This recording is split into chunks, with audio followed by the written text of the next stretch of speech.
Introducing Tundra Football League.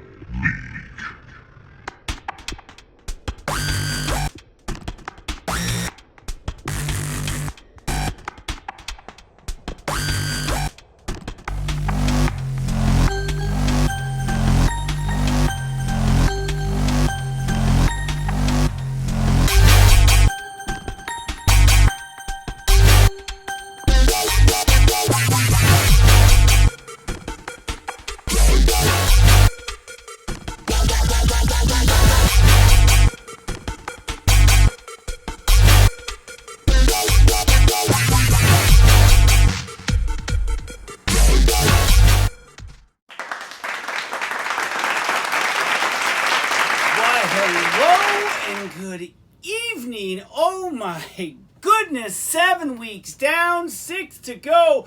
Welcome back, all my fellow friends and FTFLers, and lest us not forget those fine folks in blue patrolling the mean streets of Park Rapids. Here's to you. Woo! 7 weeks in, 6 to go. Everything's starting to tighten up just a little bit. But before we get to that, there's a buzzsaw alert! Buzzsaw! Buzzsaw!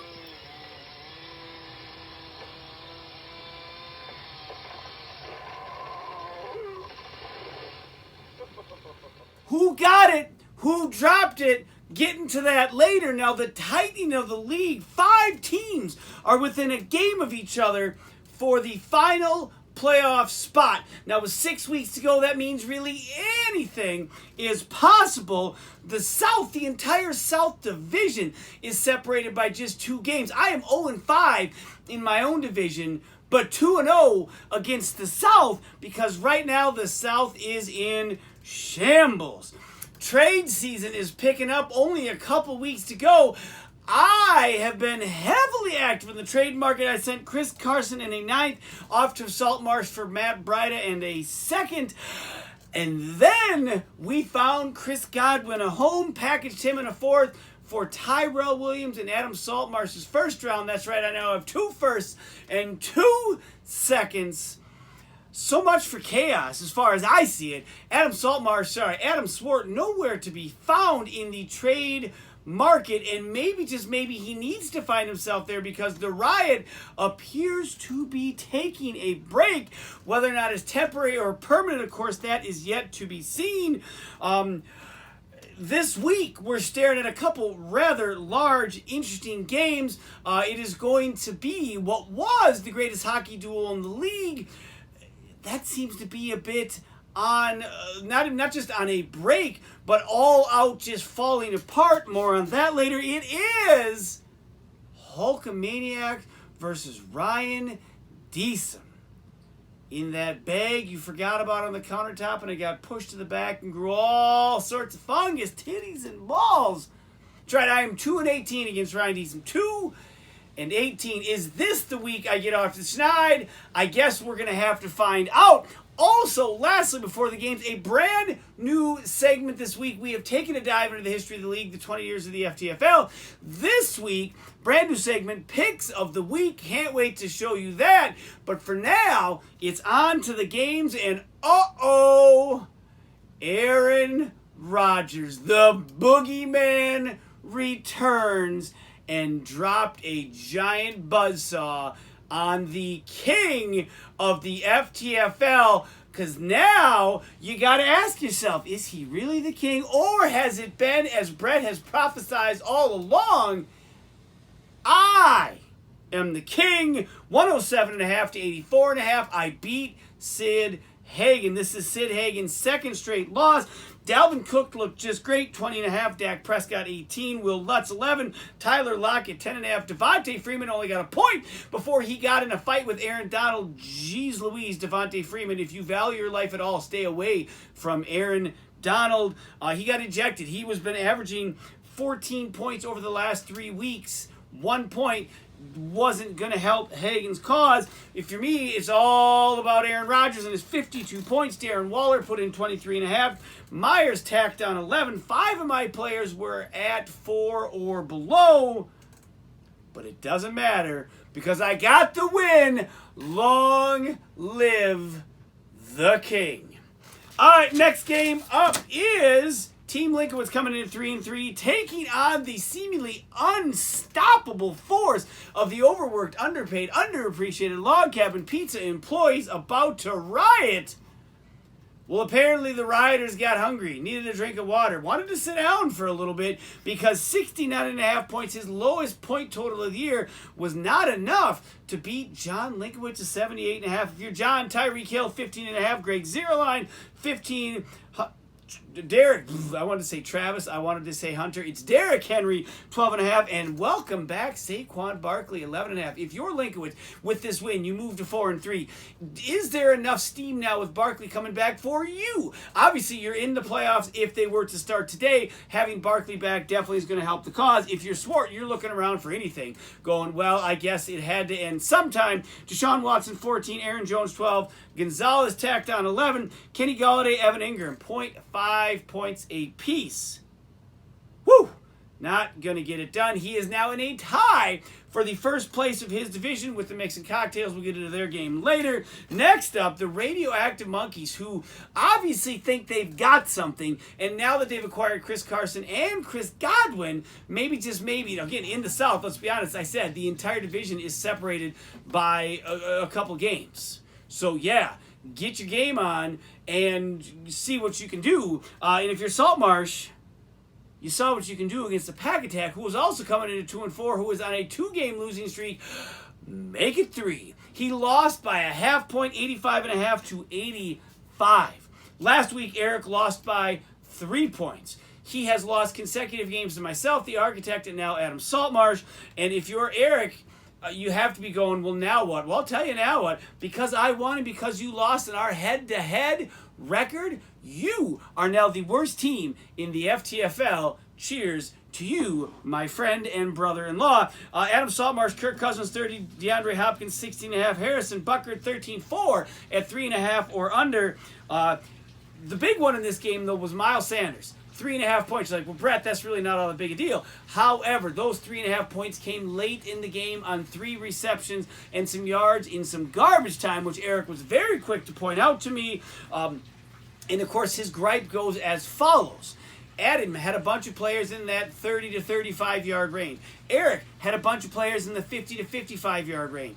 They're all getting 2 points apiece. Now, we give 2 points for every 30 yards combined, which is technically 1 point for every 15, but you don't get that second point until you hit 30. Now, Eric's team, again, 85 points, 23 by the Kansas City defense, 22 for Rivers, 11.5 for Diggs. Ingram and Mack combined to have 6. Latavius Murray, Alvin Kamara's out, maybe put him in. Eric said nope. He also said nope to 24.5 points and a victory that would have put him in the win column. Also, Marquez Valdez-Scantling, 19. Lots of points on the bench for Eric. So all the belly aching about, well, if we entered all of our stats, which he did, into a standard Yahoo scoring league, he would have won by 10. In the FTFL, where we have a scoring system in place and everyone scores the same way, in the FTFL, you lost. You're 2-5. Adam Saltmarsh is 3-4 and finds himself just a game out of first place in the South. Well, here it is, folks. Brand new segment. Thank you so much to Adam Saltmarsh for putting together the intro. I hope you enjoy it. Here it comes, the picks of the week.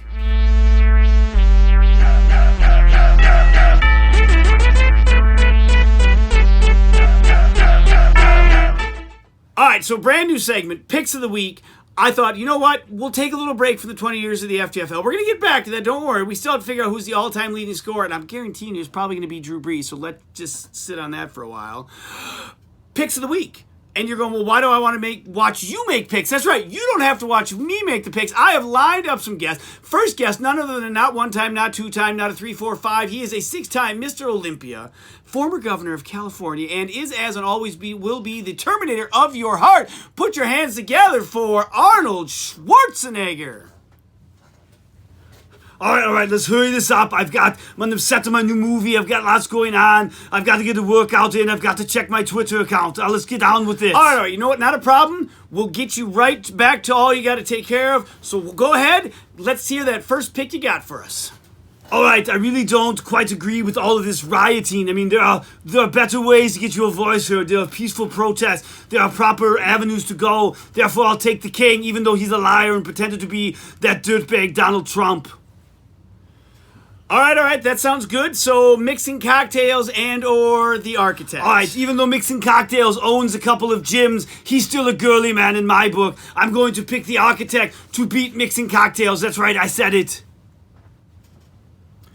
Wow, that's interesting. So we still have 3 games left. However, the first 2 games you have picked. All of this is taking so long. I am getting upset. Let's go. Hurry up. Get on with it now. All right. You know what? 3 games left. We got the Pack Attack versus Linkowitz. We got the Monkeys versus Mana Mana. And we got the Pack Attack. He's lost 3 in a row. He's a bit of a quitter in my book. He's going to lose to Team Linkowitz. Radioactive Monkeys is going to beat Mana Mana, but let's be honest, they are both losers in my book. They run a pizza place. Pizza's terrible for you. Don't eat it. As for Brett, how pathetic. You've lost 18 times to Ryan Deesum. You're going to lose again and make it 19, even though Ryan Deesum looks like he could use to be pumped up. That's it. I've got to get going for now. I'll be back later. Goodbye.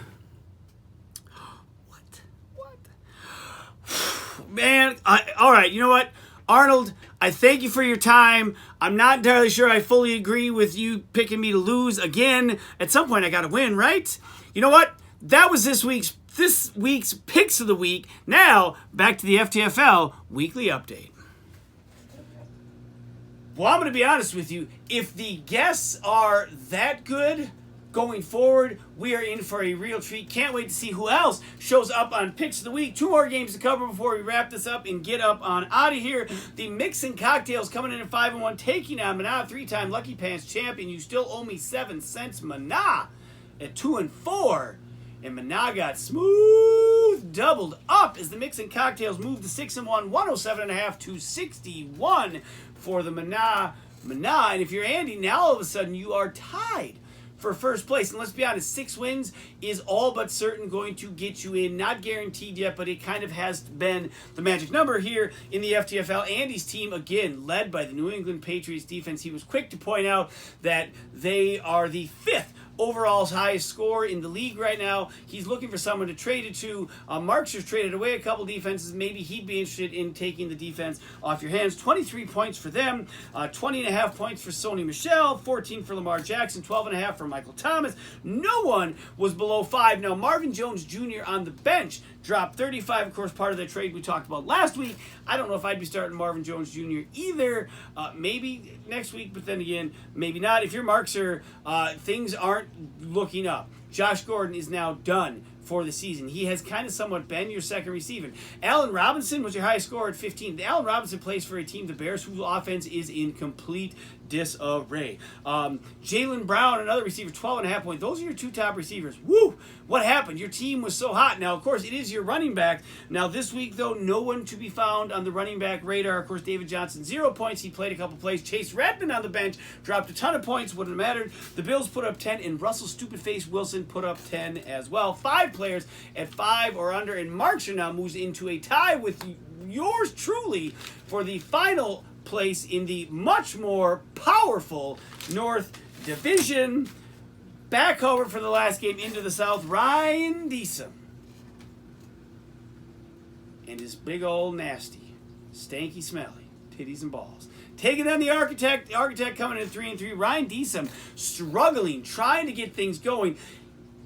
Picks up the win, however, still not in impressive fashion. 71-66. However, a win is a win. He moves to 3-4. The Rams defense with 20. T.Y. Hilton 13. Justin Tucker 12. 6 of his players at 6 or under. On the other side, for Matt, Ezekiel Elliott put up 17. Lambo 14. The San Fran defense 14. He also had 6 players, but at 5.5 or below. Jimmy Garoppolo 2 points. Jimmy Garoppolo 2 points. He had been playing much better before this game. That one definitely stung. Austin Eckler on the bench, 21.5 points. I get it, Melvin Gordon's back, but let's be real honest. Eckler looks like the better back in San Diego. And with this performance, Matt now finds himself as the lowest scoring team in the league. However, he still does have one more victory than I do. All right, stud, the dud, the D, some next week's games, and we are going to head up on out of here. Of course, this was an easy one. Buzzsaw performance, 52 points. Now, Rodgers had buzzsawed another opponent. We covered this earlier in an 20 years of the FTFL, and I had lost that game. This time, not the case. He is a stud of the week. Dud of the week, just the briefly, not the so long ago mentioned, Jimmy Garoppolo. 2 points. He was averaging 15 plus points a week. That difference would have absolutely got him the win. The San Fran, I mean, they played in horrendous conditions. However, he could have helped Matt out, didn't get it done. He is the dud. The decent, we're going to go back a couple weeks for something that I had continued to not mention, but now, of course, I want to talk about it. It's already been somewhat slimmed down. Hagan, for a few weeks, was carrying 4 tight ends. 4 tight ends. There are not one but 2 people on the toilet seat for carrying 7 or 8 running backs. 4 tight ends is the equivalent, I think, of like 20 running backs. That's got to be on there. If Sid Hagens, continues to struggle, maybe misses the playoffs, that's a solid candidate for the decent award this season. 6 games to go. Here are the games for Week 8. The aforementioned King, although not any longer, of the FTFL 4-3, taking on the overworked, underpaid, underappreciated log cabin pizza employees about to riot. Now, the riot, in some ways, almost on the chat board, back and forth. The hockey league duo is done. Sid claiming he's going to slap the duo right out of Adam Swartz. Swartz then countering with, I'm going to slap the rest of the hair off your head. I suggest this one is a hair versus hair contest. Now, I don't know if there's a lot on either side of that to make this all that interesting. However, I'd like to see it. Please make it happen. Hair versus hair. Mixing Cocktail 6-1 looking to take sole possession of the North and the number 1 overall seed in the league, taking on the Architect 3-4. The Pack Attack 2-5 desperately. At one point in time, the Pack Attack was 2-2, 500. That was a long time ago. They are taking on Team Linkowitz at 4-3. The Radioactive Monkeys at 3-4, taking on Manad, 3-time Lucky Pants champ Manad, 2-5. And we've waited. It's finally here. Captain Jack himself said it. It's going to happen. We're going to get win number 3 because the Hulkamaniacs are taking on Ryan Deesum, formerly of the Cutine Muffins, now the owner of a very sad and terrible looking pair of titties and balls.